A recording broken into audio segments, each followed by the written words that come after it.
The Marvel Cinematic Universe did not just start with Iron Man in 2008 or with Captain America.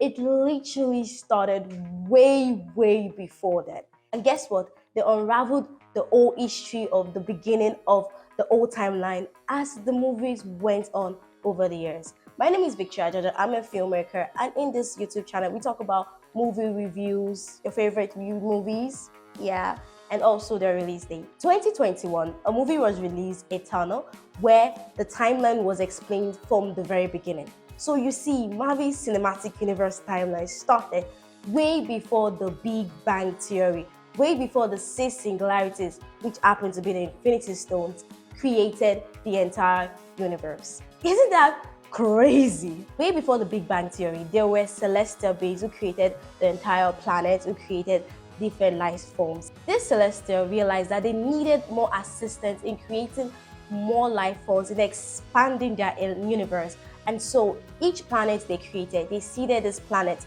with embryotic celestial beings that would emerge over time. And to assist this emergence, they created these creatures, these monsters called deviants. And these deviants were sent into this planet that they created to destroy apex predators, to make sure that the life forms they created were able to expand and multiply.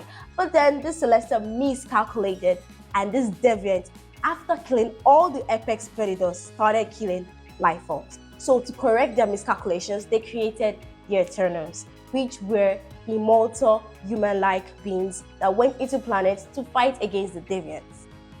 And this literally happened way after the Big Bang Theory. And Marvel told us this in 2021, literally. In 5000 BC, these Eternals came to planet Earth to fight against the first set of deviants. And for a while, they were on planet Earth fighting the deviants.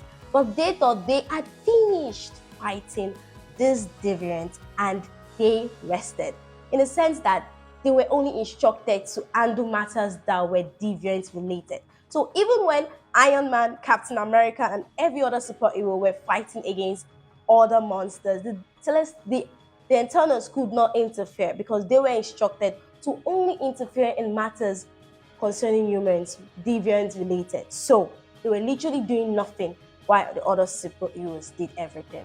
Later in the movie, we see these 10 Eternals coming back to action after a very long time, literally in their universe, 5000 years later, after they thought they had destroyed all the deviants, when there was another rise of new sets of deviants that had actually evolved over time because they were literally trapped under ice for a very long time. In Marvel's Cinematic Universe timeline, we see as things were going on Earth, there were other planets that had other life forms and there were other activities going on.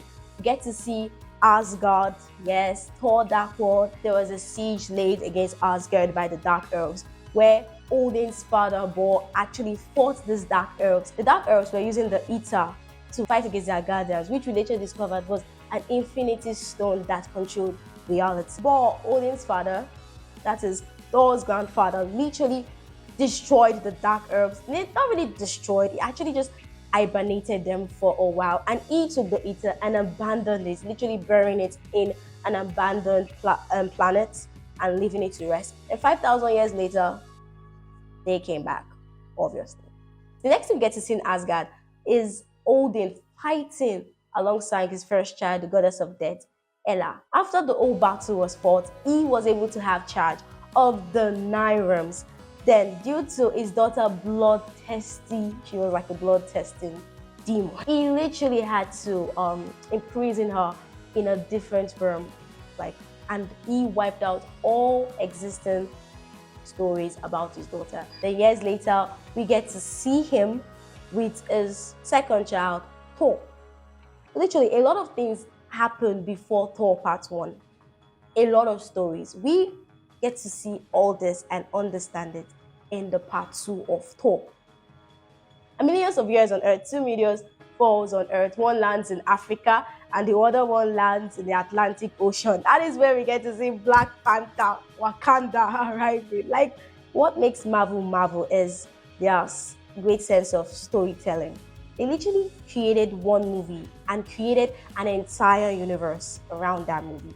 And with what they did, it makes it so easy to create more stories from that particular universe. They literally created a god, they literally created a devil, and they literally created a world, a system. They also created corruption fighters. It's everywhere.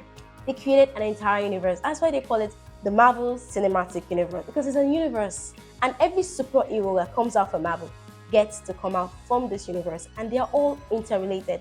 They all get to come together to fight together as one and as Avengers. So if you like this story, which is very, very confusing, I understand. If you want me to do a part two to continue in the chronological order of the Marvel Cinematic Universe timeline, drop a comment in the comment box below. My name is Ajaja, and thanks for watching this video. And yes, go and watch the Marvel. Watch everything. To the animation and everything, it's literally amazing. So, bye!